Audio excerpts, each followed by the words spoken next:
The pilot episode. Here we go again with your three friends, Drew, Neil, and Perk. We got your favorite movies and shows. It's three guys nobody knows. The pilot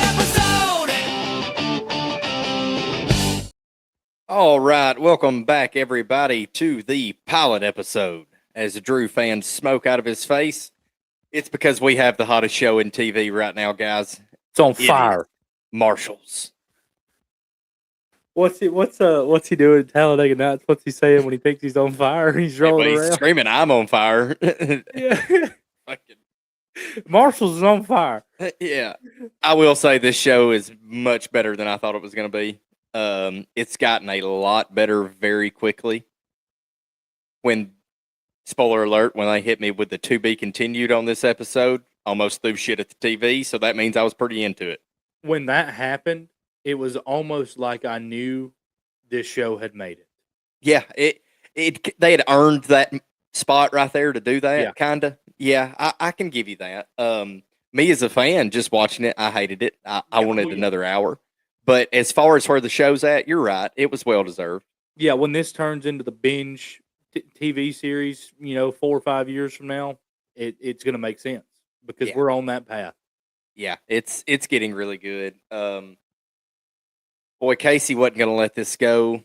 We're getting a lot more fire from your boy Miles.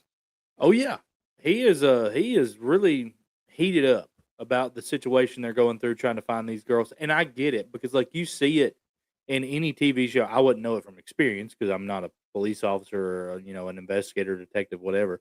But like any TV show you watch or movie where there's a detective that worked a case for so long, and anything pops up that's even remotely similar, it sticks with them.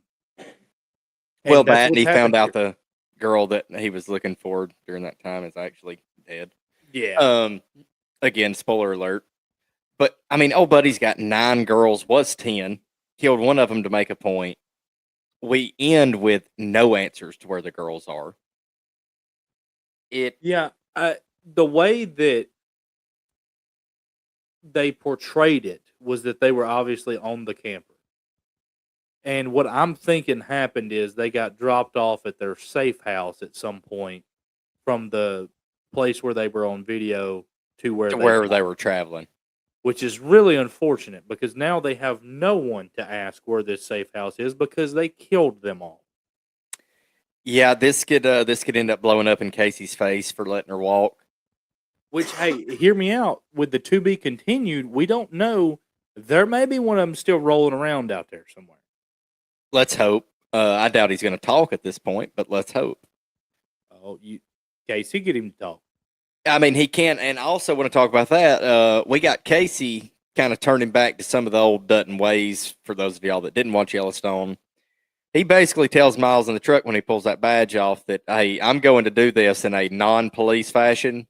He might as well have said, I'm going to do it like Daddy taught me. Yeah. Because that's kicking indoors and doing shit very much not the legal way. And they turn old buddy over to the res. And I can't imagine what he went through. Yeah, when he pulled up and he told him, he's like, you said you weren't going to hurt me. He said, oh, I'm not going to hurt you. And then I see Mo pop up. I was like, oh, he's finna get it. Yeah. Shit, this is bad. They're finna drag his fella around. They probably put him in the ground and like let ants get out. I mean, there's no telling. Really good episode. I feel like the team is trusting Casey more. And we are getting a little bit more of a look. I mean, we're still not getting much. But from Pete and his daughter's relationship at the bar, we are getting a little more side conversations. He offers to help with the vehicle. So we still hadn't got a lot of answers on Pete with the pills and the whole thing with him and his daughter, but we're getting a tiny little bit at a time. We also, like you said, we learned that he was 19 when they had her. Yeah. And that tells me he was 19 then. He obviously had a period of his life where he was in the force. He was a SEAL. So he was a SEAL. And that tells me he really just kind of dove into his work. He went on tours. He was in Afghanistan, like he said, and so he wasn't there. But we don't know if it was because he was just trying to provide for his daughter and his wife at the time, or if he was just trying to get away. We don't know. Or could this be a teenager with an arrest record that gets into the military to help make some of those problems go away? Also true. I'm just throwing out theories here, the way she talks about him. But again, we're just getting one side of the story because even she says, or well, when Pete says, I was 19, I was barely even a man, or however he said it. And she says, well, mom says you never were. And he was like, you could tell he wanted to say, well, that bitch, but he instead, he was like, well, she was young too. Yeah. Yeah. That was his nice way of saying, listen here. But I did think we almost got, I didn't think it, but I did think we almost got my Tate dead scene. And Casey literally said what I said. Like, you're the only thing I have left in the world. So it crossed their mind just like it crossed mine. Yeah. And it was a scary moment, but it worked out. And I think so. They did not get rid of the horse yet. That horse is going to play a role. Well, it already has, because that's how it's going to be a bigger role. Like, it's going to continue. Like, I feel like that horse is like their way of using Monica in this show. Well, and like I said, they did already. Even if that's all they do, they did. I think you're right. I think there will be more come from it. But with them finding the girl that was missing, at the gas station with the horse. Hear me out. What if the horse gets out and leads them to the girls? That's too far. It's too far. I mean, just imagine I nail it, Unless they just have a campsite off the back of Casey's ranch. I don't think it's that far. One of the gas stations compared to the other gas stations, they said was like 3 hours. That's a good point. You think that fucking horse is just going to get out and run 181 highway or whatever the fuck it is? No. Just watch it happen. Watch it happen, dude. Well, better yet, they should let the horse fly a helicopter. And hell, Kobe can ride shotgun. I mean, that'd be the same thing as what you're saying. I'm not going to say that joke because I really like that, man. I do too, but I'm just saying you're getting a little rainbow landish. Yeah, it is a little far fetched, but you never know. Really, I mean, that was the biggest thing. We had a scene that I didn't feel like was necessarily necessary. Where they were having to watch over the guy who was in protective custody. Yeah, I thought something was going to happen. Nothing ever happened, so I don't really know what the purpose of that scene was. Well, and then they rat on him to like get him to where he can't go to where he was trying to go. Yeah. And I don't know if it's possible it comes back into play because she said, well, where are they going to send him now? And he said somewhere cold. Yeah. So I don't know if maybe they're setting up like possibly they run into him again. But if they do not, then I will agree with you 100%. I have no idea why we wasted 7 minutes of such a good show on something that doesn't matter. Yeah. And I also thought we were fixing to get the episode about the most wanted guy that they found in the mountains. We're not. I don't know what happened with that storyline, where it went, but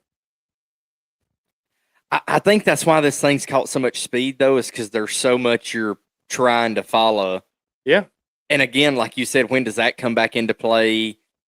Will the scene from today matter again, or was it just showing them going back and forth with Pete, wanting to look into the missing girls until he caved? I mean, we could go a bunch of different ways, man. A bunch of different ways. Yeah. The one thing we know for sure is Miles and Casey are not letting this thing go. Oh, no. And Miles he is really, really not letting it go. But I don't know. We've already touched on it a little bit. I don't want to get too far into it, but I like the passion out of the young man. I like Miles a lot. I like his character, but he does have to watch who he's talking to now, because if Casey reaches up there and just pops some jaws for him one time, like, you've already been warned. Yeah. Well, he even says, like, there's a scene where Miles tells Casey, like, you said that maybe this wasn't, being a marshal wasn't for everybody. And if we don't find these girls, then it's not. So. Yeah, well, that was before he went all dickhead on him. And I get what he's saying with Casey making that call, but at the same time, like, there's no right answer there. Because if you take the girl and 8 other girls die, then it's like, man, you should have let her get back to him and did what she said. Yeah. If they find them all dead in the next episode, it's going to be like, you should have saved her life. So, but again, man, like there's no right answer there. You're damned if you do, damned if you don't. Exactly. I think he made the right call.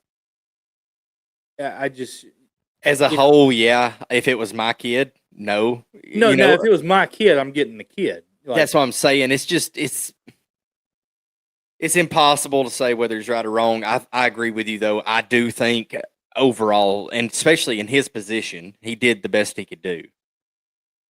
Yeah.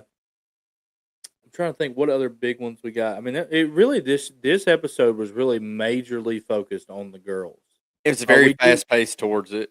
We do get Rainwater kind of swallowing his pride, going and asking Pete for help, saying that it's not something he does, but he's not going to let his pride get in the way of finding these missing girls.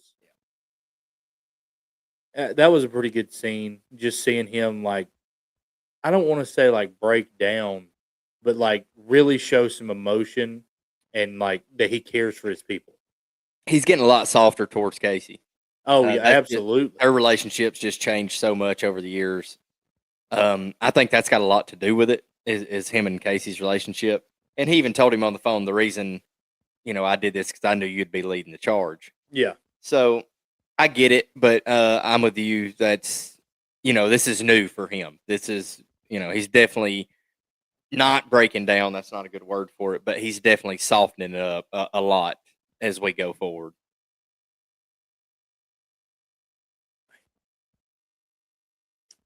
Well, I'm getting tired. Got a little yawn going over there. Bad. And it really ain't even that late yet. I don't know what we've got going on. Was there anything we missed from this episode?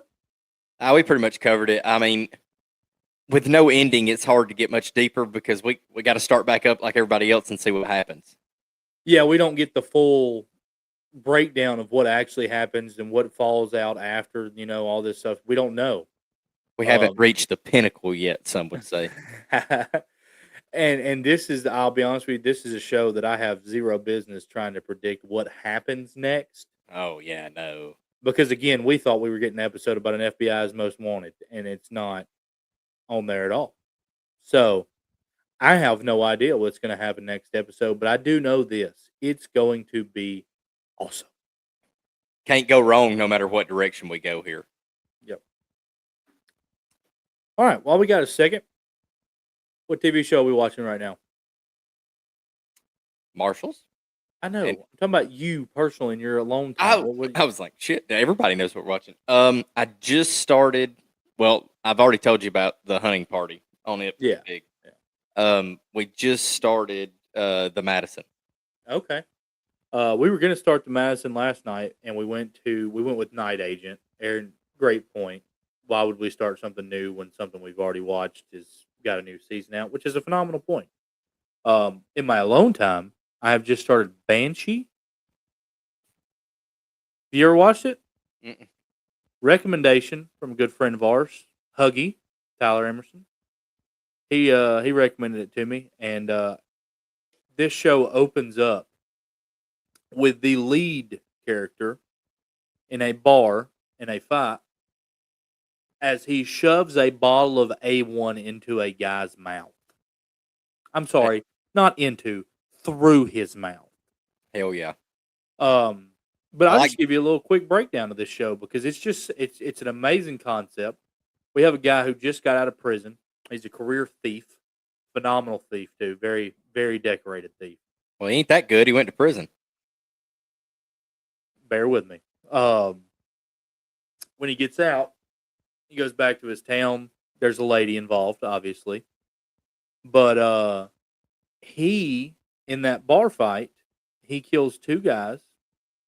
And the 2 guys were fighting a soon-to-be sheriff of the town that no one has ever seen because he's coming in from out of state because there's a lot of corruption in this little town.